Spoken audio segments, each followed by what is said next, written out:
afternoon. We're here with Dr. Fred Joyce in beautiful upstate New York on a summer day, and we're here to learn a little bit about one of the specialties at Rejuvenate called true hair restoration.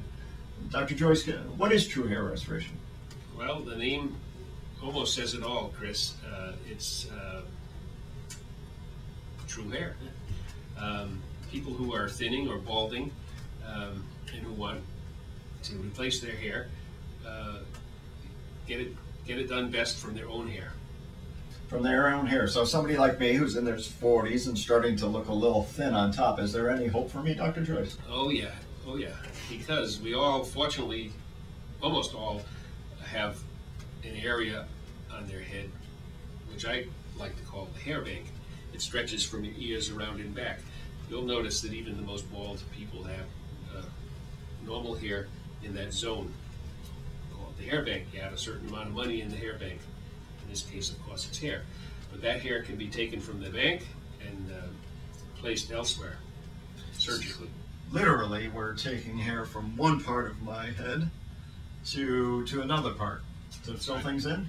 Is that accurate? Yes, that's exactly what we do.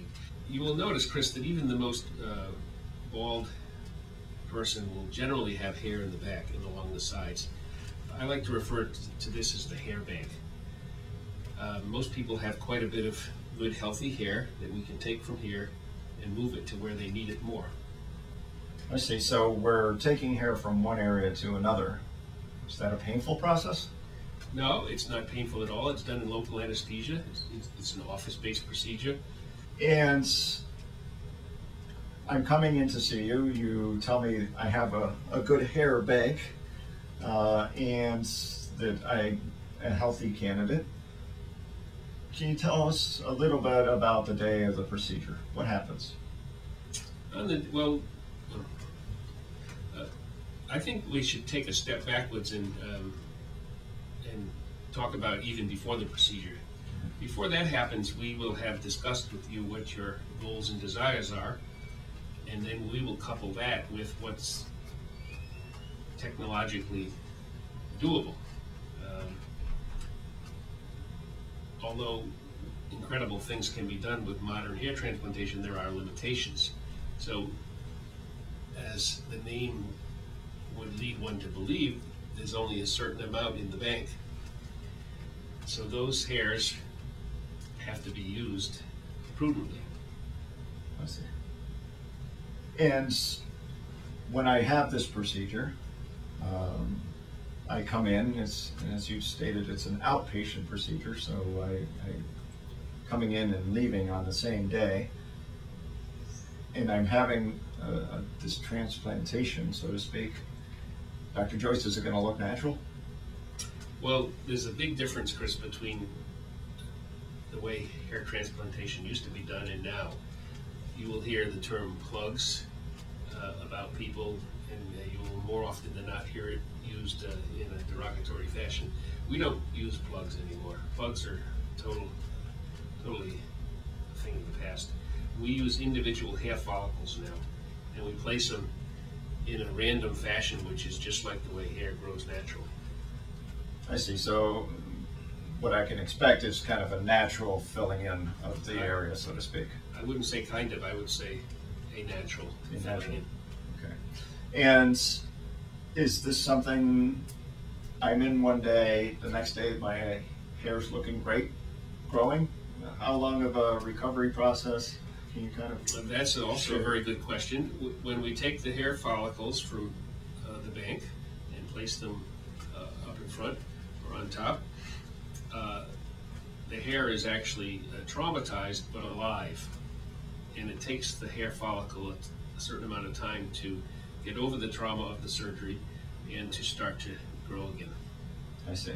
As far as the time frame in that is concerned, it can vary from a month or two to several months, and generally you will find that it takes up to a year for the full density of the transplant to be achieved. Now, obviously, all men have heard the commercials for products that promise to keep our hair where we want it or help to grow hair back. Do those products work? Is there a place for those products with what we're talking about? There are a few products that do work, but most of the stuff that you hear about does not work at all. And obviously there are prescription products out there. Yeah, Chris, there are two true drugs that work to prevent hair loss, and they go by the trade names of Rogaine and Propecia. Okay. Dr. Joyce, what causes hair loss? No one knows for sure yet, but we do know that it's more associated with men than women, although hair loss in women is important, and it's something that we treat quite frequently.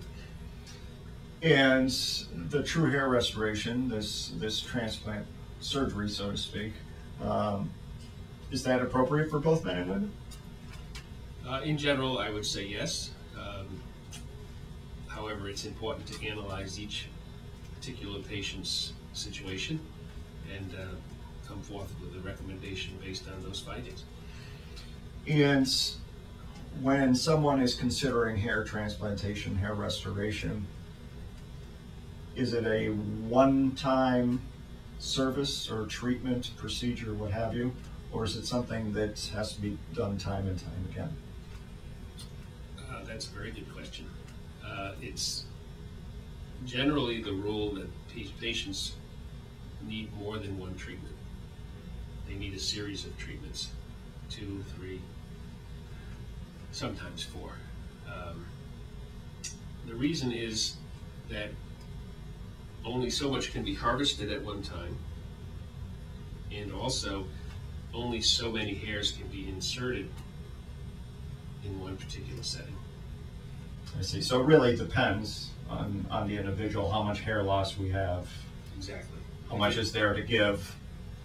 If you have one area that will be fully repopulated with hair, with, for example, 2,000 follicles, 2,000 hair units, that can be done in one session.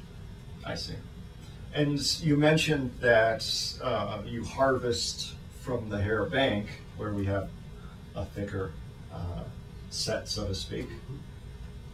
And I understand that's a surgical procedure.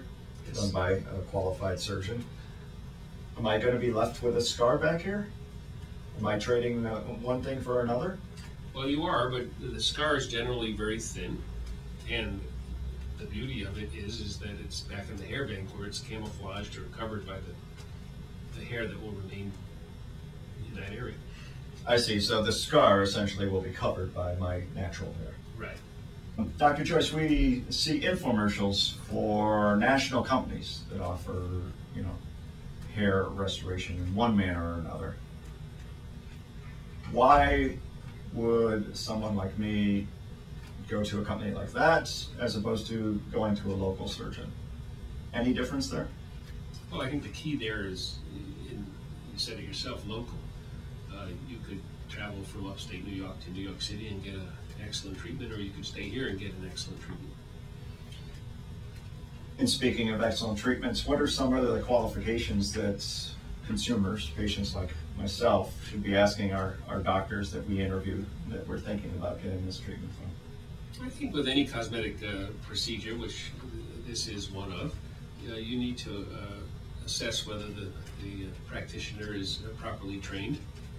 Here at Rejuvenate, we're trained by the International Society of Hair Restoration Surgeons, and we're members of that organization, so I think that's a little bit like a good housekeeping seal of approval.